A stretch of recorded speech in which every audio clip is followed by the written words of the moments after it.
ബിന്ദുവും ഞങ്ങളുടെ രക്തസാക്ഷിയാണ്, സർക്കാർ കൊന്നതാണ് ബിന്ദുവിനെ എന്ന് നമ്മൾ പറയുമ്പോൾ അതിന് അടിസ്ഥാനപരമായ ചില തെളിവുകളുണ്ട്. മന്ത്രി വീണ ജോർജ് ഏറ്റവും ആദ്യം ശ്രദ്ധ കേന്ദ്രീകരിക്കുന്നത് നിങ്ങൾ മാധ്യമങ്ങളെ കാണാനാണ്. കരിങ്കൊടി കണ്ടാൽ മന്ത്രിക്ക് BP കൂടുമെങ്കിൽ ഇനി അവർ സ്ഥിരമായി ഏതെങ്കിലും ഒരു ആശുപത്രി റെന്റിനെടുത്ത് അവിടെ തന്നെ കിടക്കുന്നതായിരിക്കും നല്ലത്. കാര്യം ഇനി അവർ രാജിവെക്കുന്നോടം വരെ അവർ കരിങ്കൊടി കണ്ടേ അടങ്ങൂ. ഈ സംസ്ഥാന സർക്കാരിലെ ഏറ്റവും പരാജിതയായ മന്ത്രിയാണ് വീണ ജോർജ്. ആ 3 വർഷത്തിനിടയിൽ ആ സമരപന്തലിൽ 3 തവണ വീണ ജോർജ് വന്നിട്ട് പോയി. 3 തവണ വന്ന് 300 വാഗ്ദാനം കൊടുത്തു ഈ സമരം ഒത്തുതീർക്കാൻ വേണ്ടി.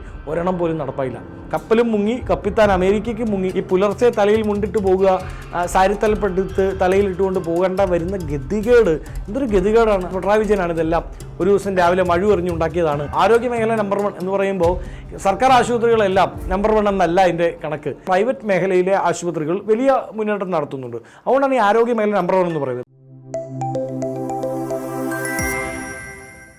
മെഡിക്കൽ കോളേജിൽ കെട്ടിടം ഇടിഞ്ഞു വീണ് മരണപ്പെട്ട ബിന്ദുവിന്റെ മരണം എന്ന് പറയുന്നതിനേക്കാളും സംസ്ഥാന സർക്കാർ ബിന്ദുവിനെ കൊന്നു എന്ന് പറയുന്നതായിരിക്കും കുറച്ചുകൂടി ബെറ്റർ. കാര്യം ആ ഒരു രീതിയിലുള്ള കാഴ്ചകളാണ് നമ്മൾ കണ്ടത്. തെറ്റ് കണ്ടാൽ തെറ്റെന്ന് പറയാതെ അതിനെ എങ്ങനെ മൂടിവെക്കാമെന്നുള്ള രീതിയാണ് ഈ ഒരു സംഭവത്തിന് ശേഷവും സംസ്ഥാന സർക്കാരിന്റെ ഭാഗത്തു നിന്നുണ്ടായത്. ഈ നമ്പർ 1 കേരളത്തിൽ, അല്ലെങ്കിൽ ആരോഗ്യ മേഖലയിൽ നമ്പർ 1 ആയിട്ട് നിൽക്കുന്ന കേരളത്തിന് ഇത് എന്താണ് സംഭവിക്കുന്നത്? നോക്കൂ, അങ്ങ് പറഞ്ഞത് ശരിയാണ്. സർക്കാർ കൊന്നതാണ് ബിന്ദുവിനെ എന്നതിൽ യാതൊരു സംശയവുമില്ല. കൊലയാളി സർക്കാരാണ് സംസ്ഥാനം ഭരിക്കുന്നത്. ഒരു പക്ഷേ ഇവർക്ക് നാണവും മാനവും ഉളുപ്പ് എന്ന് പറഞ്ഞ സാധനവും ഇല്ലാത്തത് കൊണ്ട് നാളെ ഇവർ പ്രതിപക്ഷത്തിരിക്കുമ്പോൾ ഇവർ ഏതാണ്ട് സംസ്ഥാന സമ്മേളനത്തിലേക്ക് രക്തസാക്ഷികളുടെ ഓരോ മണ്ഡപത്തിൽ നിന്ന് സ്തൂപം കൊണ്ടുപോകുമ്പോൾ ബിന്ദുവും ഞങ്ങളുടെ രക്തസാക്ഷിയാണ് എന്ന് പറഞ്ഞ് അവിടെ നിന്ന് ദീപശിഖയുമായി യാത്ര നടത്തിയാലും അത്ഭുതപ്പെടാനില്ല. കാര്യം പണ്ട് അച്യുതാനന്ദൻ ചോദിച്ചതുപോലെ ഉളുപ്പ് ഉണ്ടോ, ഉളുപ്പ് എന്ന് ചോദിക്കേണ്ട അവസ്ഥയാണ്. സർക്കാർ കൊന്നതാണ് ബിന്ദുവിനെ എന്ന് നമ്മൾ പറയുമ്പോൾ അതിന് അടിസ്ഥാനപരമായ ചില തെളിവുകളുണ്ട്. ഒന്ന്, ഏതാണ്ട് 11 മണിക്കും 11:15 ഇടയ്ക്കാണ് ഈ കെട്ടിടം ഇടിഞ്ഞു വീഴുന്നത്. ഏതാണ്ട് 10-15 മിനിറ്റിനുള്ളിൽ 4 കിലോമീറ്റർ അപ്പുറത്തുള്ള ആഡംബര ഹോട്ടലിൽ മീറ്റിംഗ് കൂടിയിരുന്ന കേരളത്തിൻ്റെ മുഖ്യമന്ത്രി അടക്കമുള്ളവരുണ്ട്. 13 മന്ത്രിമാർ അവിടെയുണ്ട്. 20 മന്ത്രിമാരിൽ 13 പേർ, പാതിയിലേറെ കേരളത്തിൻ്റെ മന്ത്രിസഭ 4 കിലോമീറ്റർ അപ്പുറത്തുണ്ട്. പക്ഷെ മുഖ്യമന്ത്രി വന്നില്ല. പകരം ആ നിയോജകമണ്ഡലത്തിൽ നിന്നുള്ള MLA ശ്രീ വാസവനും ശ്രീമതി വീണ ജോർജും വന്നിരിക്കും. ഇവർ രണ്ടുപേരും അവിടെ എത്തിയത് 15 മിനിറ്റിനപ്പുറത്താണ്.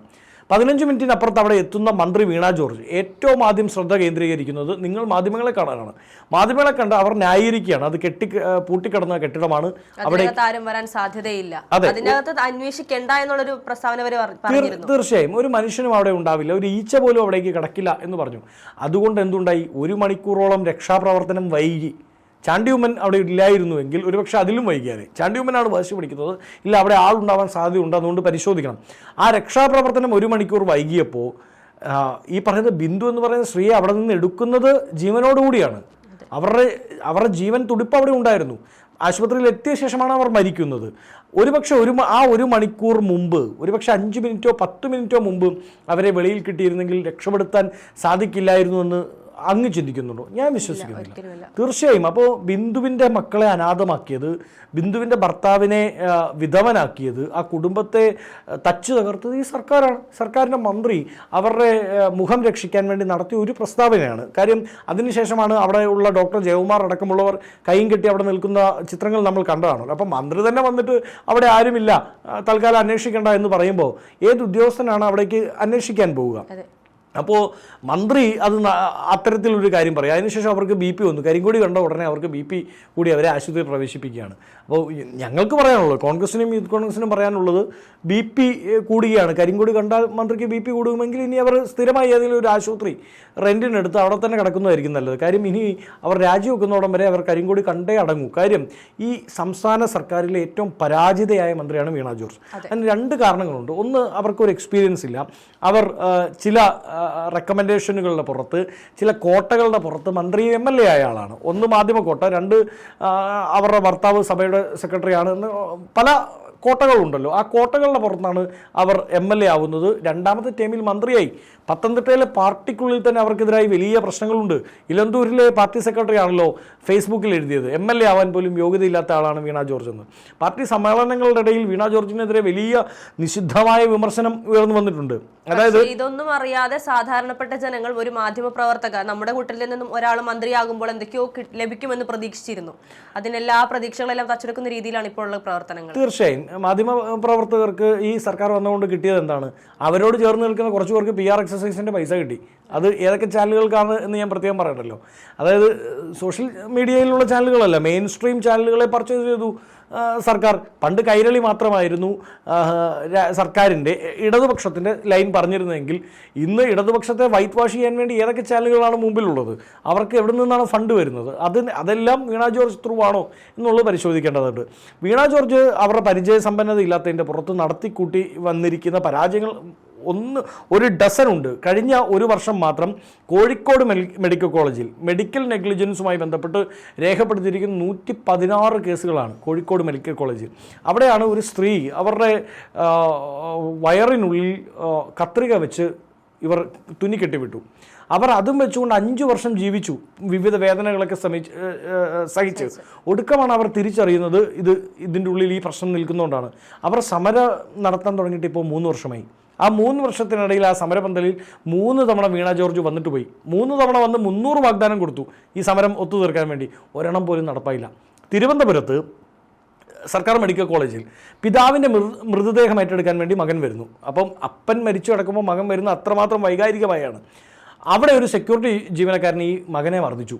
ഉടനെ വീണ ജോർജ് സ്ഥലത്ത് പാഞ്ഞെത്തി.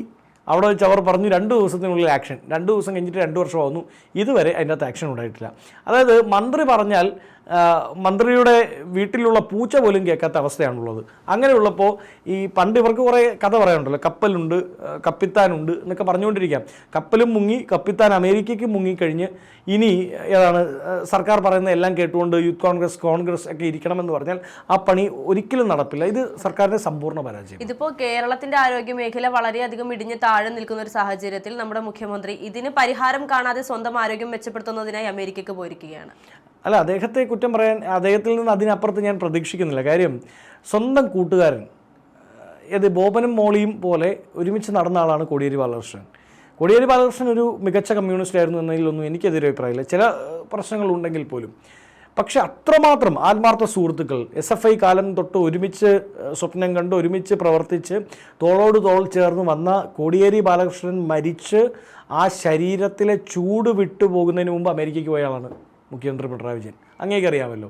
അതായത് സ്വന്തം കൂട്ടുകാരൻ മരിച്ചു കിടക്കുമ്പോൾ ചിത കത്തിക്കാൻ പോലും കാത്തു നിൽക്കാതെ അമേരിക്കയ്ക്ക് പോയ മുഖ്യമന്ത്രി ബിന്ദുവിൻ്റെ ചിത കത്തിത്തീരട്ടെ എന്നിട്ട് പോകാമെന്ന് പറഞ്ഞു നിൽക്കും എന്ന് നമുക്ക് പ്രതീക്ഷിക്കാൻ പറ്റില്ല. അത്രമാത്രം ഒരു മനസ്സലിവില്ലാത്ത ആളായി നമ്മുടെ കേരളത്തിൻ്റെ മുഖ്യമന്ത്രി മാറിയിട്ടുണ്ട്. ഇല്ലായിരുന്നെങ്കിൽ ഒരുപക്ഷെ ഉമ്മൻചാണ്ടി ആയിരുന്നെങ്കിലോ, അല്ലെങ്കിൽ ഒരുപക്ഷെ നായനാരായിരുന്നെങ്കിലോ, കമ്മ്യൂണിസ്റ്റ് മുഖ്യമന്ത്രിമാരുടെ കാര്യം പറയാം, ഒരുപക്ഷെ VS അച്യുതാനന്ദനായിരുന്നെങ്കിലോ ഈ പറയുന്ന ബിന്ദുവിൻ്റെ വീട്ടിലൊന്ന് ചെല്ലില്ലേ? ഏറ്റവും കുറഞ്ഞത് ഇവിടെ നിന്ന് പോകുന്നതിന് മുമ്പ് സർക്കാർ സഹായം പ്രഖ്യാപിച്ചിട്ട് പോവില്ലേ? അല്ലെങ്കിൽ സർക്കാരിൻ്റെ പ്രത്യേക പ്രതിനിധിയെ ആ പരിപാടിയിലേക്ക് പറഞ്ഞു വിടില്ലേ?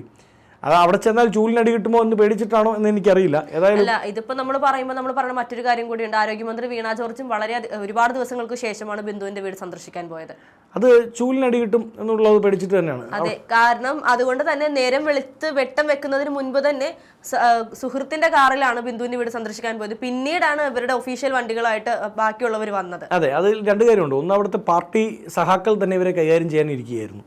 കാര്യം ബിന്ദു എന്ന് പറയുന്നത് അവിടെ ഒരു ഇടതുപക്ഷത്തോട് ചായ്വുള്ള കുടുംബമാണ്. എന്ന് വെച്ചാൽ അവർ കമ്മ്യൂണിസ്റ്റുകളല്ല, പക്ഷേ എന്നാൽ കോൺഗ്രസ്സുകാരുമല്ല. അങ്ങനെയുള്ളൊരു കുടുംബത്തിന് ഇത്രയും വലിയൊരു പ്രതിസന്ധി ഉണ്ടായിട്ട് മന്ത്രിമാരുടെ ഭാഗത്തു നിന്ന് മുഖ്യമന്ത്രിയുടെ ഭാഗത്തു നിന്നൊക്കെ ഉണ്ടായ പ്രതികരണങ്ങൾ അവിടുത്തെ പാർട്ടി സഹാക്കളെ അടക്കം വിഷമിപ്പിച്ചിട്ടുണ്ട്. അപ്പോൾ സ്വന്തം അയൽവക്കത്തുള്ള ഒരു ചേച്ചി അല്ലെങ്കിൽ വേണ്ടപ്പെട്ട ഒരാൾ മരണപ്പെടുമ്പോൾ എന്ത് പാർട്ടിയാണ് അവിടെയുള്ളവർ സ്വാഭാവികമായും അവരെ കൈകാര്യം ചെയ്യും, എന്നുള്ള ഭയം അവരെ സംബന്ധിച്ചുണ്ടായിരുന്നു. പ്രതിഷേധങ്ങളെ ഭയന്ന് എത്ര കാലം ഇവർക്ക് ഒളിച്ചോടാൻ പറ്റും? ഈ പുലർച്ചെ തലയിൽ മുണ്ടിട്ട് പോകുക, സാരിത്തലപ്പെടുത്ത് തലയിലിട്ടുകൊണ്ട് പോകേണ്ട വരുന്ന ഗതികേട് എന്തൊരു ഗതികേടാണ്. അങ്ങനെ നാണം കെട്ട് ഈ മന്ത്രി കസേരയിൽ പിടിച്ച് ഇനി 6-7 മാസം കൂടിയുള്ളൂ. ആ 7 മാസം അപ്പോൾ അവരിപ്പോൾ രാജിവെച്ചാൽ അവരുടെ പെൻഷൻ മുടങ്ങുമോ? മുടങ്ങില്ല. അവരുടെ പേഴ്സണൽ സ്റ്റാഫിൻ്റെ പെൻഷൻ മുടങ്ങുമോ? ഇല്ല. അവർക്ക് കിട്ടുന്ന ഒരു ആനുകൂല്യവും പോവില്ല. പക്ഷേ ധാർമ്മികത എന്ന് പറയുന്ന സാധനമുണ്ട്, അത് ഏറ്റെടുത്ത് രാജിവെക്കണ്ടേ? അത് പറ്റില്ല. അവർ ആ മന്ത്രി കസേരയിൽ ഇങ്ങനെ അമർന്നിരുന്ന് അവിടെ നിന്ന് ഈ ഫെവിക്വിക്ക് വെച്ച് ഒട്ടിച്ചതുപോലെ അങ്ങനെ ഇരിക്കുകയാണ്. അവർ വെളിയിലേക്ക് പോകുമ്പോഴും അവർ മറ്റെന്തെങ്കിലും കാര്യങ്ങൾക്ക് പോകുമ്പോഴുമൊക്കെ ഈ കസേരയും പൊക്കി പിടിച്ചുകൊണ്ട് പോവാണ് എന്നാണ് ഞാൻ കേട്ടത്. അത്രമാത്രം ഈ മന്ത്രിപദത്തോടൊരു ഭ്രമം ആ സ്ത്രീക്കുണ്ട്. അങ്ങനെ പറയേണ്ടി വരുന്ന ഒരു വിഷമമുണ്ട് ആ സ്ത്രീക്കുണ്ട്. അവരൊരു അമ്മയല്ലേ? അവർ ബിന്ദുവിൻ്റെ സ്ഥാനത്ത് അവരായിരുന്നെങ്കിലോ? അവരുടെ ബിന്ദുവിൻ്റെ മക്കളുടെ സ്ഥാനത്ത് അവരുടെ മക്കളായിരുന്നെങ്കിലോ എന്ന് ചിന്തിക്കണ്ടേ? അപ്പോൾ ഒരു ധാർമ്മികത, ഒരു ജനരോഷം അടക്കാൻ വേണ്ടി തൽക്കാലം മാറി നിൽക്കാം എന്നുള്ളൊരു തീരുമാനമെടുക്കാൻ പോലുമുള്ള മനക്കട്ടി ഉള്ള മനസാക്ഷി ഇല്ലാത്തൊരു സ്ത്രീ ഒരു ദിവസം രാവിലെ അവിടെ പോയി അവരെ കെട്ടിപ്പിടിച്ച് കരഞ്ഞ് കുറച്ച് ഷോ കാണിച്ച് ഗ്ലിസറിനിട്ട് കുറച്ച് ഷോ കാണിച്ചാൽ അത് ജനം വിശ്വസിക്കുമെന്ന് അവർ കരുതുന്നുണ്ടെങ്കിൽ അത് തെറ്റാണ്. ഇപ്പോൾ നമ്മൾ കണ്ട വാർത്തകൾ അനുസരിച്ച് നോക്കുകയാണെങ്കിൽ ഇന്നും പലരും പറയുന്നുണ്ട് കേരളത്തിലെ ആരോഗ്യമേഖല നമ്പർ 1 ആണ്, പല സംസ്ഥാനങ്ങളും ഉറ്റുനോക്കുകയാണ്. അതിന് ഉദാഹരണമാണ് നമ്മുടെ ഗവർണർ തന്നെ പറഞ്ഞിട്ടുണ്ട്. ഇങ്ങനെയൊക്കെ പറയുമ്പോഴും ഇവർക്കും സ്വാഭാവികമായിട്ടും ചിന്തിക്കേണ്ട ഒരു ലോജിക് ഉണ്ടല്ലോ. ഇത്രയും പ്രശ്നങ്ങൾ നടക്കുമ്പോഴും ആരോഗ്യമേഖല നമ്പർ 1 ആണ് എന്ന് പറയുന്നതിൽ എന്താ പറയുക, അതിലെന്ത് അർത്ഥമാണുള്ളത്? തീർച്ചയായും ഗവർണർ പറയുന്നത് അടക്കമുള്ളതിൽ കേരളത്തിൻ്റെ ആരോഗ്യമേഖല നമ്പർ 1 ആണ്.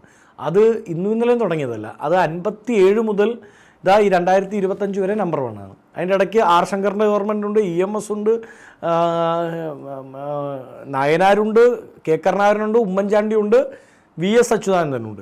അപ്പോൾ VS അച്യുതാനന്ദനെ ഒന്നും ഇവർ അംഗീകരിക്കില്ല. VS അച്യുതാനന്ദൻ്റെയും നായനാരുടെയും ഗവൺമെൻറ്റുകളെ പറ്റി ഒന്നും പറയില്ല. ആകപ്പാടെ പിണറായി വിജയനാണ് ഇതെല്ലാം ഒരു ദിവസം രാവിലെ മഴ എറിഞ്ഞുണ്ടാക്കിയതാണ് എന്ന് പറഞ്ഞ് വിശ്വസിപ്പിക്കുന്ന പരിപാടിയാണ് ഇവരുടെ.